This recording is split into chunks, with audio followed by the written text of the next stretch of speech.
Bueno, entremos de lleno en un tema que sí o sí hay que dominar para el EUNACOM, los pólipos colorectales. En esta revisión vamos a ir directo al grano, cubriendo lo esencial para entender la prevención, el diagnóstico y el manejo del principal precursor del cáncer de colon. Arranquemos. Miren, este es el plan que vamos a seguir. Primero vamos a lo básico, ¿por qué un pólipo es un precursor del cáncer? Después, cómo se clasifican y cuál es su potencial real de hacer daño. Luego, veremos quiénes están en mayor riesgo, incluyendo los síndromes genéticos. De ahí pasamos a cómo los diagnosticamos y cuál es el manejo y la vigilancia. Y cerramos con un resumen de alto impacto, con lo que hay que llevarse sí o sí para el examen. Muy bien, primera sección. Aquí está el porqué de todo esto. Vamos a entender cómo es que una lesión que parece tan pequeña puede terminar siendo un problema tan grande. Y esta es la pregunta del millón, la que realmente define toda nuestra estrategia clínica frente al cáncer colorectal. La respuesta a esto es la base de todos los programas de prevención a nivel mundial. Y aquí la tenemos, el pólipo colorectal. La definición es súper simple, es un crecimiento de la mucosa hacia adentro, hacia el lumen. Pero lo que no se nos puede olvidar es que la inmensa mayoría de los adenocarcinomas de colon nacen de uno de estos. Por eso, encontrarlos y sacarlos, o sea, la polipectomía, no es solo un tratamiento, es prevención primaria de cáncer. Perfecto, ya está claro que es un pólipo, pero ahora viene lo más importante desde el punto de vista clínico. No todos los pólipos son iguales, para nada. Y aquí la histología es la que manda y la que nos va a decir cuáles son los que realmente nos tienen que preocupar. La primera gran división, la que tenemos que tener clarísima, es esta: neoplásicos versus no neoplásicos. Los no neoplásicos, como los hiperplásicos, que son súper comunes, o los inflamatorios, tienen un riesgo bajísimo o nulo de convertirse en cáncer. Así que nuestro foco, donde ponemos todas las fichas, es en los neoplásicos, y dentro de ellos, en el rey, el adenoma. Estos son los verdaderos precursores. Y este esquema es genial porque nos muestra por qué tenemos una ventana de oportunidad increíble. Esta secuencia, la de adenoma a carcinoma, es un proceso lento. Fíjense, toma en promedio entre 10 y 15 años. Pasamos de una mucosa sana a un adenoma, luego a una displasia de alto grado y finalmente a un cáncer que invade. Es este largo tiempo el que nos permite actuar y que el screening con polipectomía sea tan pero tan efectivo. Pero ojo, que incluso dentro de los adenomas hay categorías. No todos tienen el mismo potencial maligno. Miremos el gráfico. Los más comunes son los tubulares, con un riesgo bajo. Luego, los túbulo-vellosos, que están en un punto intermedio. Pero fíjense cómo se dispara el riesgo con los adenomas vellosos. Esos son los que nos pueden en alerta máxima. Entonces, para resumir y que quede súper claro, el riesgo de un pólipo adenomatoso lo evaluamos con esta triada: un tamaño mayor a 1 centímetro, que tenga componente velloso en la histología y que presente displasia de alto grado. Si un pólipo cumple con cualquiera de estas características, ese paciente ya se cataloga como de alto riesgo para la vigilancia. Esto es clave. Bien, ya entendimos el pólipo. Ahora, pasemos al paciente. ¿Quiénes son las personas que tienen más probabilidades de desarrollar estas lesiones?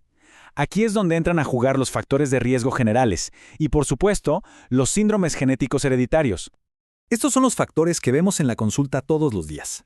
El más importante, lejos, es la edad, sobre 50 años. Después vienen los que tienen que ver con el estilo de vida, ¿no? La dieta, el sedentarismo, el cigarro. Y por supuesto un antecedente que jamás podemos pasar por alto: la historia personal o familiar de pólipos o de cáncer colorectal. Y aquí tenemos los síndromes hereditarios, un tema que es un clásico en los exámenes. Hay que fijarse bien en los dos principales. Primero, la poliposis adenomatosa familiar, o FAP, con cientos o miles de pólipos y un riesgo de cáncer que es prácticamente del 100% si no se trata. Y segundo, el síndrome de Lynch, que es más engañoso. Son menos pólipos, pero son muy agresivos y avanzan a cáncer mucho más rápido. Reconocer estos dos es fundamental. Ok, ya conocemos los riesgos, los tipos de pólipos, pero ¿cómo los encontramos? Vamos a la sección de diagnóstico, donde hay una herramienta que es, sin duda, la protagonista absoluta. Y esto es quizá lo más importante que hay que entender y transmitir. Si nos quedamos esperando a que los pólipos den síntomas, casi siempre vamos a llegar tarde. La gran mayoría no dan la cara, son silenciosos. Por eso, la ausencia de síntomas no significa para nada ausencia de enfermedad. Este concepto justifica toda la estrategia de screening. Ahora, cuando sí dan síntomas, que suele ser porque ya son grandes, se manifiestan así. Lo más común es el sangrado digestivo bajo, ya sea como rectorragia evidente o mucho más frecuente como sangre oculta en deposiciones que se presenta como una anemia por déficit de fierro sin otra causa clara. Ojo con eso. Y bueno, la producción de moco es un signo clásico, aunque más raro, de los grandes adenomas vellosos. Entonces, si la mayoría son asintomáticos, ¿cómo los encontramos? Bueno, para eso existe un estándar de oro, una técnica que es indiscutible y que cambió por completo la historia de esta enfermedad. La colonoscopía. ¿Y por qué es el gold standard? Por esta triple capacidad que tiene. Primero, no solo detecta las lesiones al ver todo el colon, sino que, segundo, permite sacarlas ahí mismo, en el acto. Eso es la polipectomía. Y tercero, nos da el tejido para mandarlo a biopsia y tener el diagnóstico definitivo. O sea, es diagnóstica y terapéutica en un solo procedimiento. Es la herramienta perfecta. Bueno, detectamos el pólipo, lo extirpamos. ¿Misión cumplida? Para nada. El trabajo no termina ahí. Ahora empieza una fase crucial, el manejo a largo plazo y, sobre todo, la vigilancia para prevenir que aparezcan nuevas lesiones. A ver, en la gran mayoría de los casos, la cosa es directa. El tratamiento de elección es la polipectomía endoscópica. Se saca durante la misma colonoscopía. ¿Cuándo se piensa en una cirugía, en una colectomía? Solo en situaciones muy puntuales. Pólipos que son tan grandes o tan planos que es imposible sacarlos por endoscopía, o cuando la biopsia del pólipo ya nos informa que hay un cáncer invasor. Y aquí viene la pregunta clásica de Leunacom. Así que mucha atención.